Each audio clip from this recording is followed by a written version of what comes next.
Hello everyone. We are students from Kansai Soka Senior High School.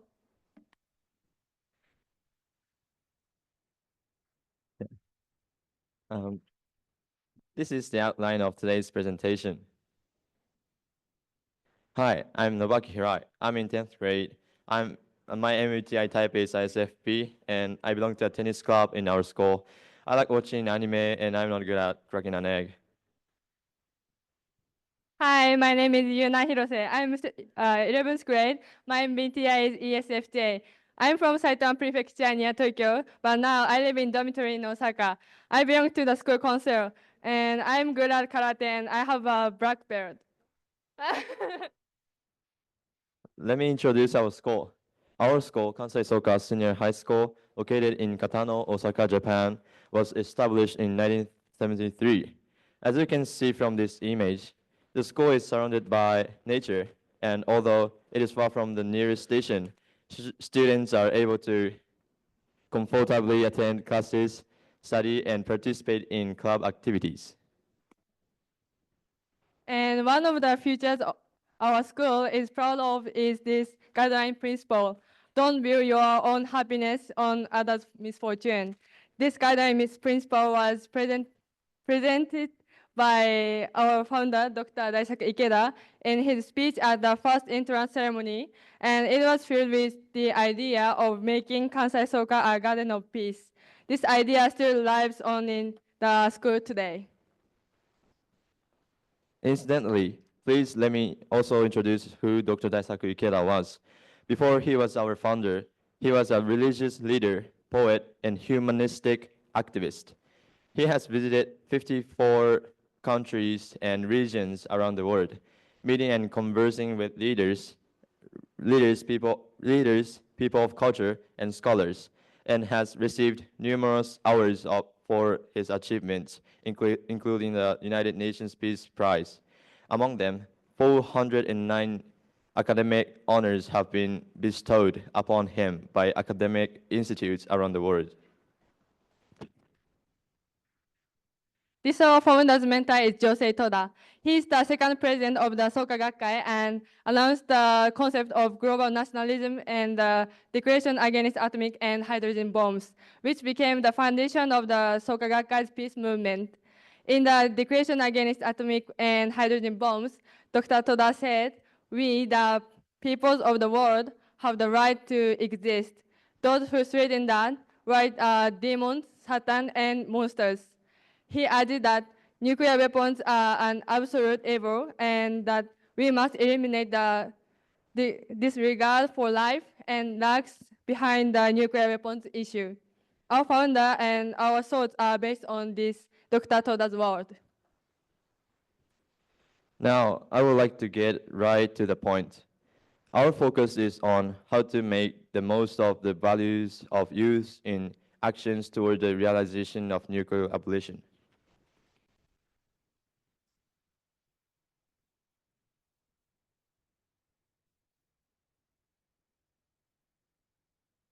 But the reality now is far from the situation that allows young people to fully demonstrate their potential.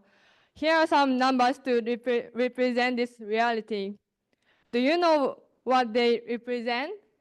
These numbers tell us that there are about 160 million child laborers and 250,000 child soldiers and 650 million child marriages and about 251 million children without access to education.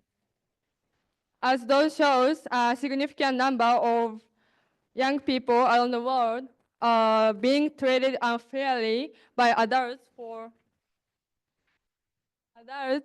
their own convenience, and young people are not being allowed to show their true potential.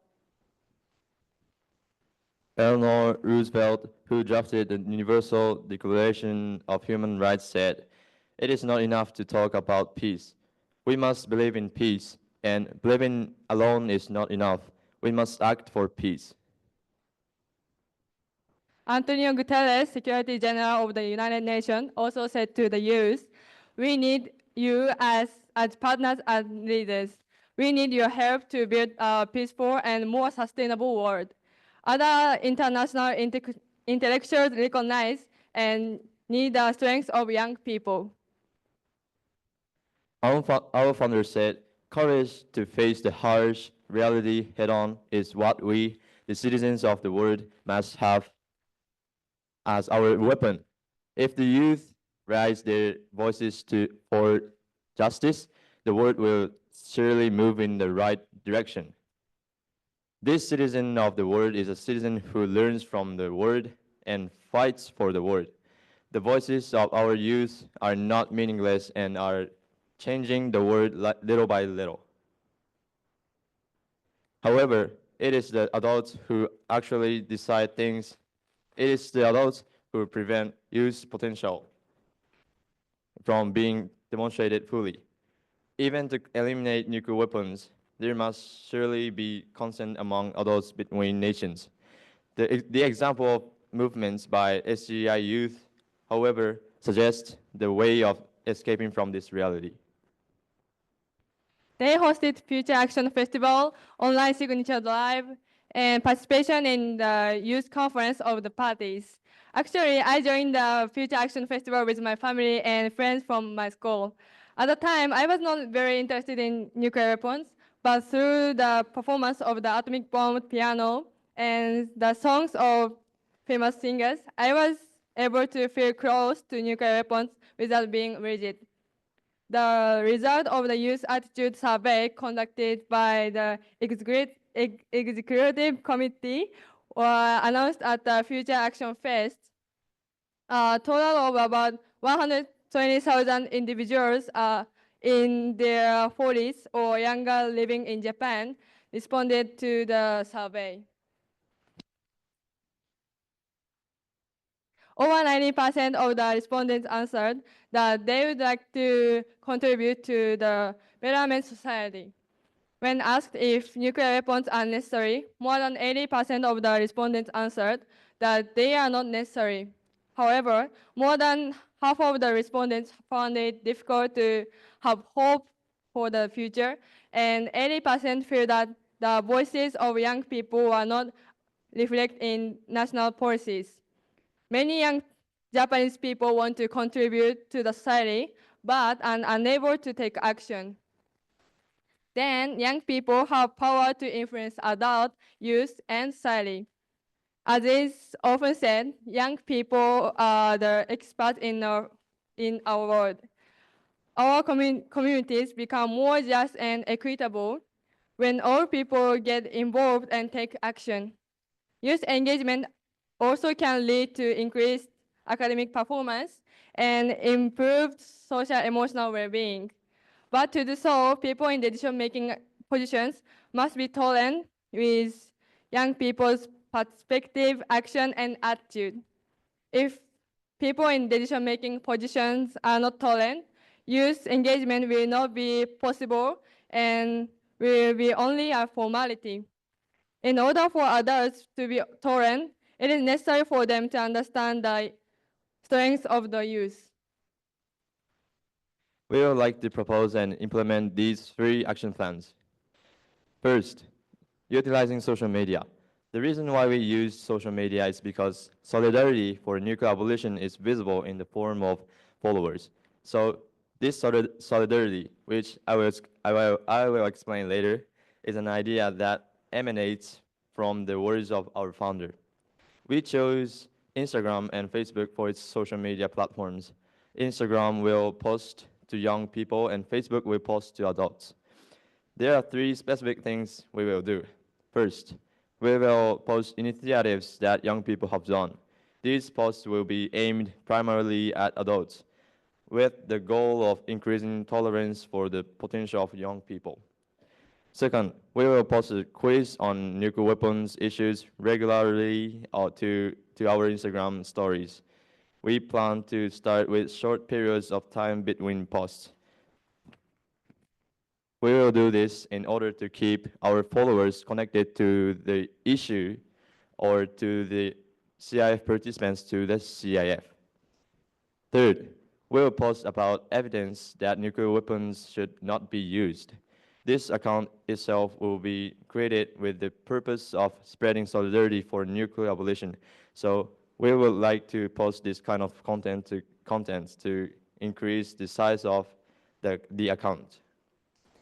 Incidentally, regarding the third content, as this example shows, you can also do something that makes you cool by sharing the knowledge you gain there with others.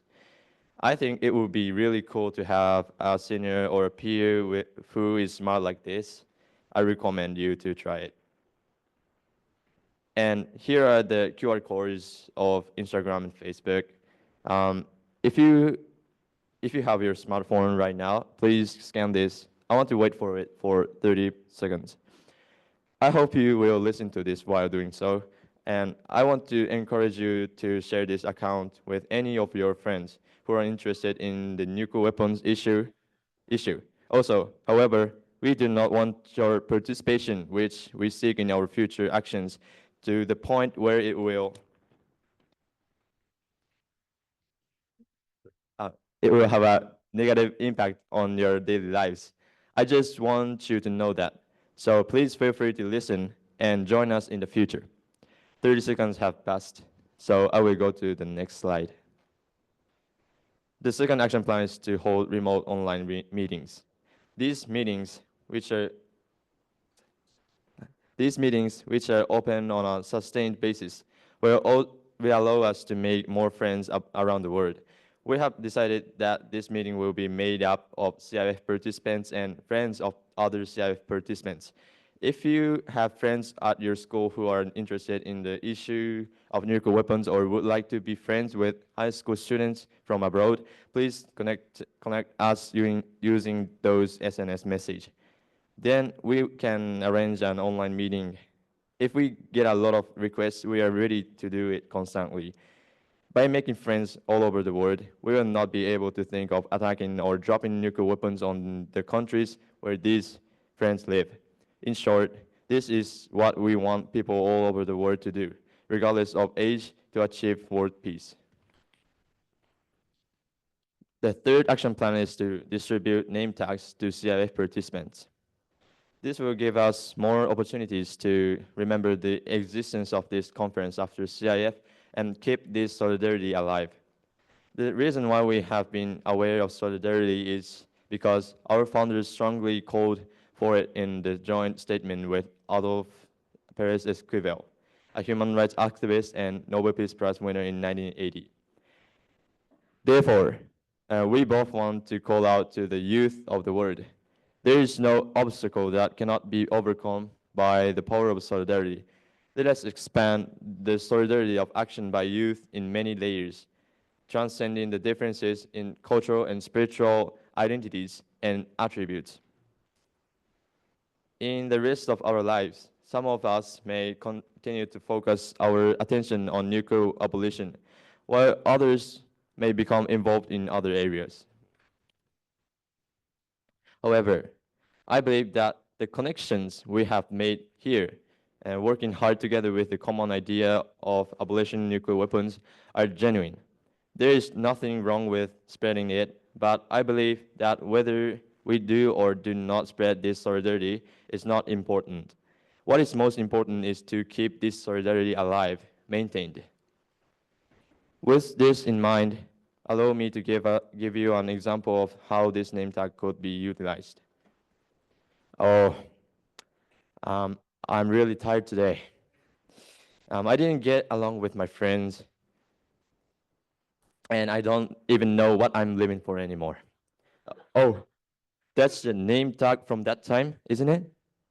Oh, by the way, I worked hard on CIF. I wonder what everyone is doing now.